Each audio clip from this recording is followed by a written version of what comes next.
இன்றே டவுன்லோட் செய்து உங்கள் ஃபேவரட் ஷோக்களை என்ஜாய் பண்ணுங்க. இன்னைக்கு காலையில குழந்தைக்கு பேர் வைக்கிறதுக்கு 2 பேர் வந்தாங்க. மாமா கிட்ட குழந்தைய கொடுக்காம என்னையே பேர் வைக்க சொன்னாங்க. நான் அப்பவே மாமாவை நோட்டீஸ் பண்ணேன். ரொம்ப அப்செட்டா இருந்தாரு. இத பாருங்க, நான் சந்தேகப்படுறது உண்மையா இல்லையான்னு எனக்கு தெரியாது. ஆனா இப்படி ஒரு நெருடல நான் அவருக்கு கொடுக்க விரும்பல.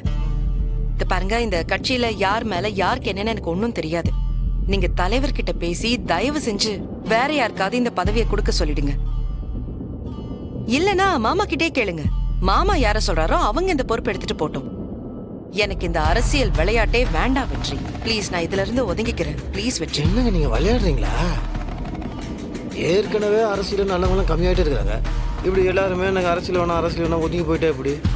இன்னைக்கு சின்ன சின்ன குழந்தைங்க கூட அரசியலை பத்தி பேசுது. இப்படிதான் இருக்கணும். பாருங்க, நீங்க கட்சிக்காரெல்லாம் வேலை பார்க்கல, ஆனா எலெக்ஷனுக்காக வேலை பார்த்துருக்கீங்க.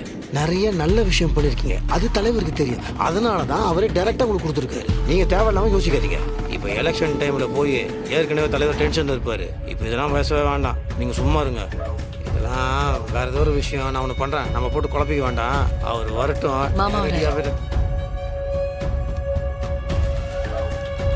அப்பா என்னடா ஃப்ரெண்டை பார்க்குறேன், நீங்களே பார்த்துட்டீங்களா? ஃப்ரெண்டு ஊரில் இல்லை, பார்க்க முடியல. ஃப்ரெண்டை பார்க்க கூட கேங் கூட தான் போவீங்களா? என்னடா பிரச்சனை உனக்கு? உங்களுக்கு என்ன பிரச்சனை, அதை தான் நான் கேட்குறேன். எனக்கு எந்த பிரச்சனையும் இல்லைன்னு சொல்லிட்டேன்ல, அப்புறம் ஏன் திரும்ப திரும்ப கேட்டுக்கிட்டு இருக்கேன்? திருப்பி கேட்குறேன், அது ஒரு காரணம் இருக்குன்னு அர்த்தம். அப்பா 2-3 நாள் உங்கள் முகமே சரியில்லை. அம்மாவும் வருத்தப்படுறாங்க.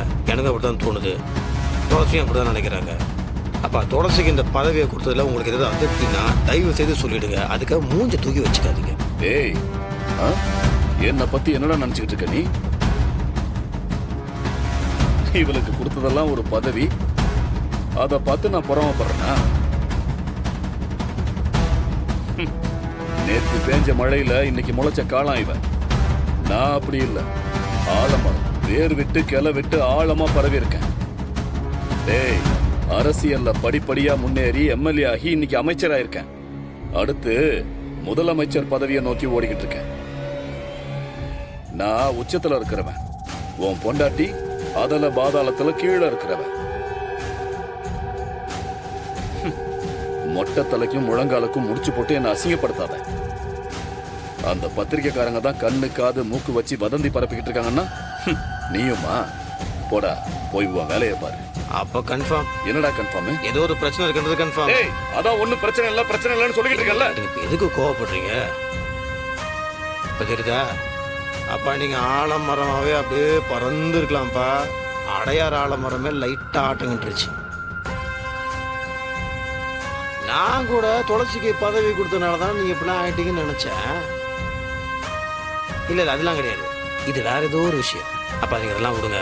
நான் உங்க புள்ள, எனக்கும் அரசியல் தெரியும்ப்பா. ஏதாவது பிரச்சனை இருந்தா என்கிட்ட சொல்லுங்க, நான் பாத்துக்கிறேன். அதெல்லாம் உங்ககிட்ட சொல்ல வேண்டிய அவசியம் இல்லை. உன் வேலை என்னவோ அதை போய் பாரு.